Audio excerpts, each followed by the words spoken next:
Good day everyone, the Anime Down here with another video. Today I will explore anime that all share a specific theme, and that theme is cooking. These series use cooking to shape the particular type of story it wants to tell. All the titles of this video are quite different from each other, despite this shared theme, so I hope you all enjoy it. Before we get started, don't forget to subscribe. Without further ado, let's get to the video.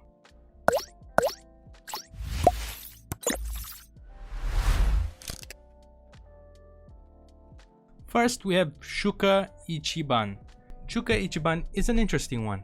It was a popular manga series from the 90s and it was animated during the 90s as well. However, it received a new sequel recently. This is a big time leap between the two, and of course it was also the same case for the animation style. So just keep that in mind, and that the two different series are linked, and whilst the gap in time means they look different, I'm referring to the series overall, including both the 90s and the sequel over 20 years later. To get to the actual series, Shuka is set in China and it focuses, of course as a result, in Chinese cuisine. It follows Mao, the son of a renowned chef from Sichuan province in China. He only goofs around finding ingredients, but when his family's restaurant is in trouble, he shows that he is a highly skilled chef in his own right. Seeing his own limitations and wanting to find out more ingredients, he sets off in a journey across China. On the back end of this is a China that is very competitive about cooking, with cooking battles and the chef status holding great honor. Hence, Mao stumbles into many of these competitions and meets many chefs from across China. The great interesting thing about Shuka is that it explores the vast array of Chinese food across the many provinces. China is a huge country and different provinces are known for different dishes. So there's a huge variety of chefs that specialize in different things. So the competitive aspect is always quite exciting to see. It has an education aspect as well, since it does highlight various local specialty dishes of certain areas in China and touches on cultural factors for it. It is a really fun adventure cooking series that everyone should give at least a shot. Next, we have Yakitate Japan is not just a cooking manga, it's more specific than that. It's all about making bread, so it's about baking. The main character falls in love with bread and does not want to eat rice for breakfast. His love for eating bread creates his love for baking it, since he had to make them for him to eat, as his family did not have the same love for bread. This was also developed through his idealization of the nearby baker that he aspires to become like. After a time skip, Kazuma is in his teenage years and he sets off to Tokyo to participate in a baking competition which will give the winner a spot at Pantasia, a prestigious bakery store. Kazuma not only wants to work there and meet his idol, but he also dreams of making a Japan, a bread that is uniquely Japanese. This leads him to trying various different breads, and this creativity and his passion when it comes to baking, as well as his natural skill, help him stand out from the other. Yakitate Japan is an older title and it has quite a few episodes. It's a rather fun series. It has this very competitive cooking aspect that resembles series like Shokugeki, but it has a lot of comedy alongside it. It can get quite wacky, so in a sense it never feels too serious, but it's a great deal of fun to watch, because it does explore Japan's absurd love of bread and its variations such as yakisoba, melon pan, and many others. It's the foreign food brought by the Portuguese that Japan fell in love with. Next we have Kofuku Graffiti. Kofuku is a Yashikei series. If you don't know what that means, then check out my video on Yashikei. So unlike the previous two, it's not a series about competitive cooking. It focuses more on the post-cooking, so more on the eating experience. Eating is one of the most used aspects in the Yashikei series, especially when it comes to more visual mediums. Kodoku no Gourmet is an interesting example. It's a story about a man going to a restaurant and eating. That is basically the story, and it has turned into a popular live action series. Eating is something we all do, and Kodoku, which is all about solitude in eating, focuses a lot in the full enjoyment of the meal by the individual, without distraction. However, in Kofuku Graffiti, the main character finds that her food does not taste good to her, but when her cousin pops up in her life, eating together somehow makes her food taste great. It's about eating together and establishing and reinforcing interpersonal relationships by sharing moments of joy. The cooking is the catalyst that shapes the series, but it's the moments it creates for the main character and her cousin and other friends that make it a great Yashikei, as well as a great cooking show. The animation is done by Shaft and it's beautiful.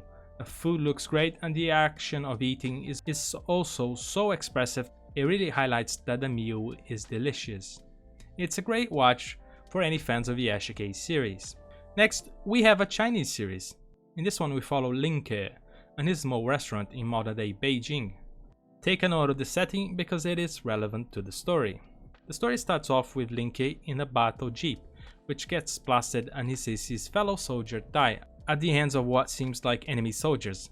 But just before the enemies find him in the wreckage of the jeep, he wakes up panting and sweating after the dream of what is implied to be his past.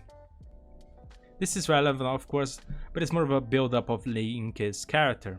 He's an earnest man who manages the restaurant by himself, but he still does his best to make the best food for his customers and also make them satisfied and happy.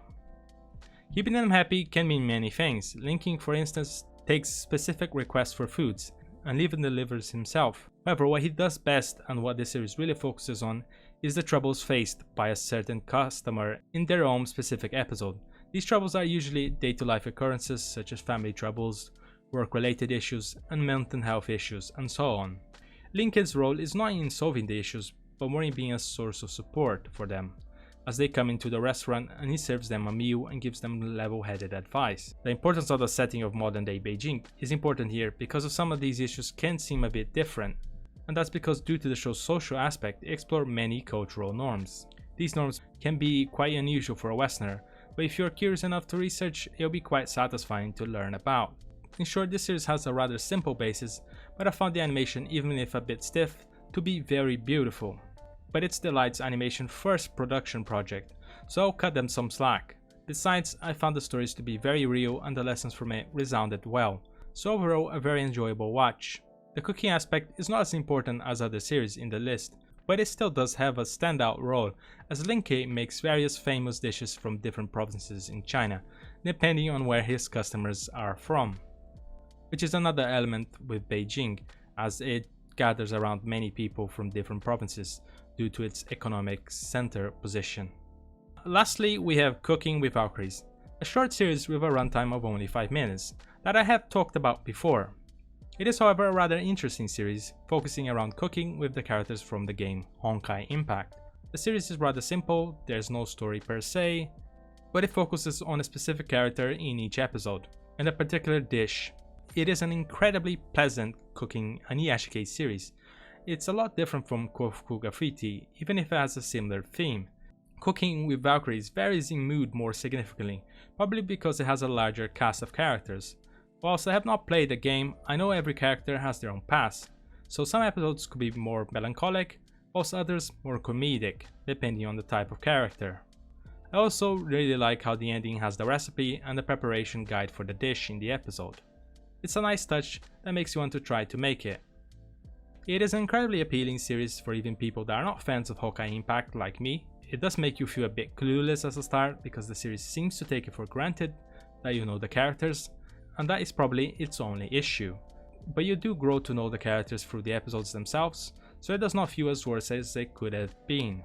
The animation for it is also rather good, not as good as some other series in this list, but that's probably because it's a spin-off series with a smaller budget, and it's also a short series. I do think it has a great soundtrack and it plays off really well to make a great Yashike series. So that was the video guys, so what did you guys think? What is your favorite cooking / eating anime? Leave your answers down in the comment down below. Otherwise, don't forget to subscribe, leave a like, and I'll catch you guys later.